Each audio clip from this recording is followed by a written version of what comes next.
大家好，欢迎收看马光撩车。今天呢，咱们要撩的是马自达 CX-30黑曜版。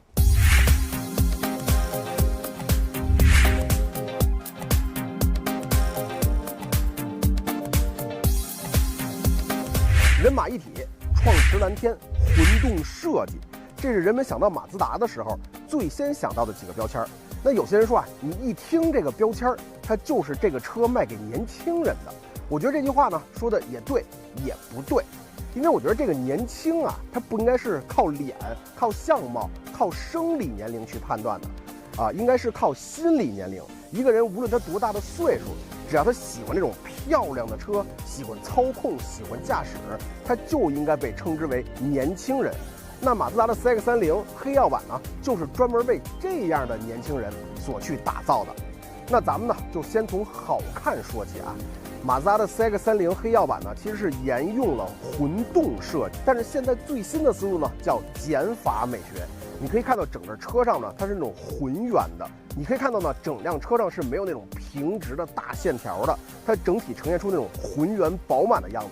在这样的设计思路下呢，其实你看格栅这种相对尖锐一些的造型，就会显得特别突出。再配合上边上这种又细又长，还有点上挑的这样的大灯，那整个车头的部分呢，就会显得非常运动，看起来很凶的感觉。转到车身的侧面呢，你可以看到整个车侧的比例啊，是有一个明显的叫座舱后移这样的设计，就是 A 柱往下延伸的位置和前轮是比较远的。它呢不是说靠这个斜度，而是靠它的这个起始位置往下延伸，这个距离是比较大的。那这样呢就会造成了一个长车头短车尾的造型。这种造型呢通常是后驱车用的比较多，这样的车设计出来以后会显得比较优雅，比较动感。再仔细看呢，车的这个位置啊，你们从远处看的时候呢，能看到这上有一条线，很明显的一个车棱。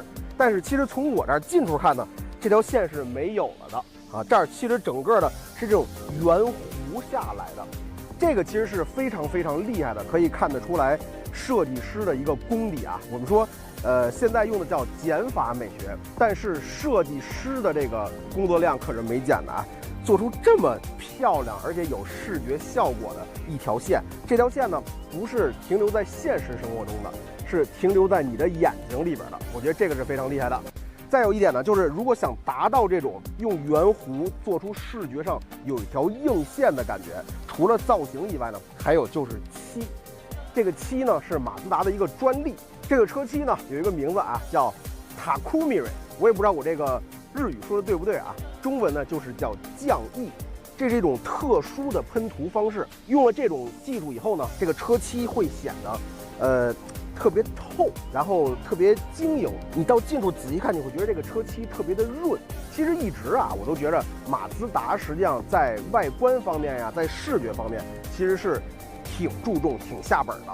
转到车尾呢，依然是这种圆润饱满的设计思路啊，整体的这种浑圆的效果，如果换成人来说啊，是属于那种翘臀，看起来很性感的那种感觉。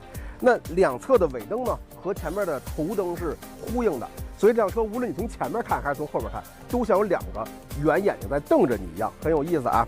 再往下呢是双边共两出的排气管，为这辆车呢增加了一定的运动性。咱们打开一下后备箱，看看里边的情况。好，我们现在呢打开这个电动的后备箱，看看里边的情况。那在正常的状态下呢，是可以达到430升的承载空间。如果你需要拉大的物件的时候呢，把后排的座椅放平，可以扩展到1432升的空间。那城市里边日常用车肯定是没有问题的。那我们这辆车呢是黑曜版的，这是一个新上市的车型啊。就是在刚才我们所说的所有条件的基础上呢，对于轮毂啊、后视镜啊，还有像比如说行李架呀这些部件，进行了黑化。从视觉上来说呢，让这辆车变得更酷了。那让那些年轻人，让他们会更加的爱不释手了。好，那咱们现在呢到车里去看一看里边的情况。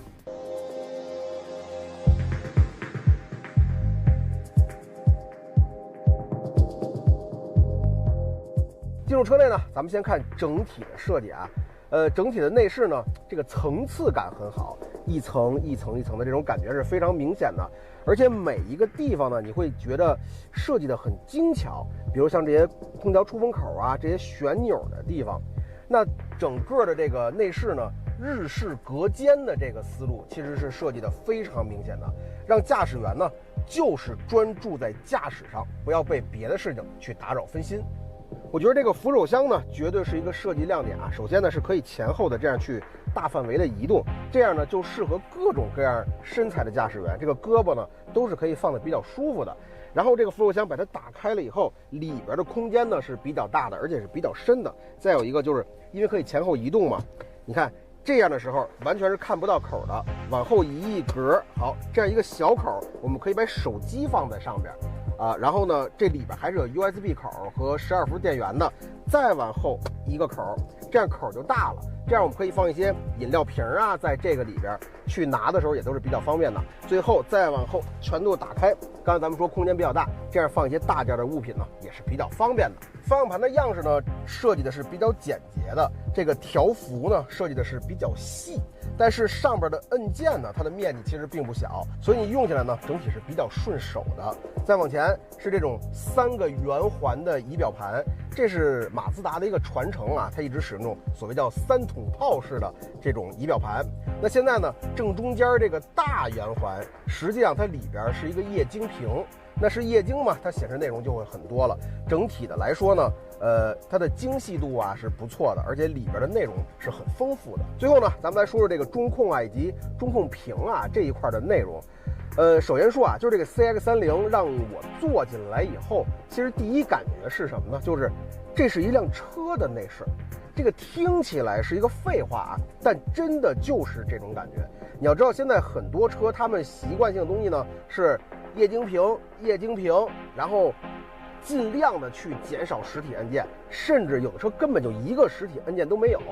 我个人是不喜欢那样的，我觉得那个是没有设计感的。咱们说这个像是一个车的内饰啊，我觉得那种设计其实更像是电子产品的感觉。那在这个 CX-30上面呢，其实保留这种实体按键呀，保留了很多传统意义上我们认为汽车应该有的东西。而且这些东西呢，我觉得无论从设计啊还是手感呀，其实都是很棒的。那在马自达 CX-30黑曜版上呢，现在所有的多媒体的信息啊、操作啊，都可以通过这一块这些旋钮还有按键去完成。其实这个东西，我觉着才是实际当中最好使的。你在开车过程中，你手只要搭在这儿去盲操，或者说不用太多的注意这个屏幕上面噔噔噔噔这样去点，我觉得这个是安全的，而且是方便好使的。那现在这套系统呢，也可以支持 CarPlay 呀、CarLife 呀，在手机互联方面也是没有任何问题的。那最有意思呢，是它上面有一套叫 IDM 的一个人马一体驾驶评分系统。这个系统啊特别有意思，它会呢在你最近的10次驾驶当中啊，给你算出一个平均分来。如果你的平均分呢可以高于4.8，那下次你再得4.8的时候啊，你得了一颗星儿，然后再往后去给你算这些星星的分值，一点升级。然后你中间如果有一次驾驶习惯不好或者得分低了，前边所有的星星全都被清零。所以呢，如果你想在这套系统里得一个高分，得很多星星，一步一步升级，它无形当中会慢慢的培养你有一个更好更安全的驾驶习惯的。那这套系统呢，会通过加速、刹车、转向这3项的数据去给你打一个分。以后你来自己试试啊，看看能得多少分。其实这还是很难的。现在呢，我进入了后排啊，大家看一下这个空间。首先说一下呢，我是1.8米高，200斤重，这属于一个比较占地儿的身材啊。那前排呢，就是刚才我坐的位置，而且呢，我是习惯往后仰着开车的。你可以看，它比 B 柱其实还要更靠后了。那这样的情况下呢，腿部这儿有1拳还多，大概有1拳2指的空间。头部这儿我看看啊，有1拳整的空间。所以呢，作为一个城市的一个小型 SUV， 我觉得这个空间是完全没有问题的。在配置方面呢，2个独立的空调出风口，然后这儿还有2个杯架，这儿还有扶手箱，这些都是没有问题的。但是呢，没有 USB 口，那坐在后排的人想充电呢，就费点事儿，只能是把线伸到这个扶手箱里边的那个 USB 口去。那前排人怎么办呢？其实，在前排还有另外的 USB 口，只能是要一个长点的线，后排才可以充电。好，那咱们现在把车开起来，聊一聊人马一体。首先说呢，在动力方面啊，全系匹配的都是 2.0 升的创驰蓝天发动机，最大功率呢116千瓦，最大扭矩202牛米。压缩比非常的高，13:1。那这样的压缩比呢，会带来2个好处啊，一个呢是车辆的这个发动机爆发力会比较好，还有一个呢就是省油。在变速箱方面呢，匹配的是6速的创驰蓝天的 AT 变速箱，以及6速的手动变速箱啊，确实是它还有手动变速箱让你选择。那我觉得一些年轻的男性吧，他们一定会喜欢这种2.0升加6MT 的这种动力配置。CX-30的黑曜版呢，开起来你会觉得非常好开啊，非常好开，这是一个听起来很虚的形容词，但实际呢就是这样的，就是这种感觉。整个这个油门啊，你会觉得反应非常灵敏，很跟脚。有一些车呢，它这个油门，如果你在快速连续的踩的时候，其实发动机是不做任何反应的，这样啪啪啪啪啪啪啪这样踩，发动机是没有反应的。但是呢，你在这台车上面，你这样去踩，啪啪啪啪啪，你每一下发动机，其实你可以看转速表，它都是有反应的。那这样呢，就让这个车整体开起来以后，会跟随着你的那个想法，脚底下一动，这个车立刻就有反应。我觉得这个6AT 应该是你能找到所有的 AT 变速箱里边最好使的之一。虽然它只有6个档位啊，但是呢，它整体的这个运转起来以后，你会觉得非常的好开，非常的聪明，这种感觉。有一些车呢，它会特别喜欢加档位，啪3档、4档、5档就加上去了。但是这台6AT 呢，不是这样的感觉，就感觉呢，它一直在观察你，一看，哎，你现在这豁豁的正开车呢。好，那它就会找到一个动力输出最直接、动力输出最充沛的档位，在这儿等着你，就等着你去踩油门，然后把动力给你送过来。那除了聪明以外呢，其实这个变速箱还有一个特点，就是换挡速度非常快啊。车辆上提供手动换挡模式的，把这个档杆扒到左边来，就可以上下的去手动换挡。同时呢，方向盘后边还有拨片，你会感觉无论是加档还是减档，拨片一摁，你看立刻就做出了反应。而且这个反应呢，像有一些车是它的这个屏幕上啊，啪给你减了一档，但是你能感觉到这个转速啊，然后动力其实是来的会稍微慢一点。但这个是你只要一拨，立刻转速也有反应，动力输出也有反应，然后这个上面显示的档位数字也就出现了反应。在面对颠簸的时候呢，你会感觉到这个车的支撑性是很好的。那在过弯的时候呢，除了支撑性以外，最大的一个感受就是这个车很顺，不较劲。那有一些车啊，尤其是前驱车，你速度快了以后，你会因为有离心力、有惯性的问题，它会有点往外推这种感觉。但是这个 CX-30呢，它就会特别顺的把这个弯就拐过去了。这个其实主要功劳呢，就是来自于 GVC， 而现在这个第2代已经变成了 GVC Plus。那 GVC 是什么呢？ GVC 实际上是一个 G 值的加速度矢量控制系统，它是对 G 值去控制的。有人说呢，说马自达操控好啊，是玄学啊。但是我觉得说这话的人，他一定是没有开过马自达才去这么说呢。那可能有人还说了，说那这个 GVC 这么好，为什么别人不用呢？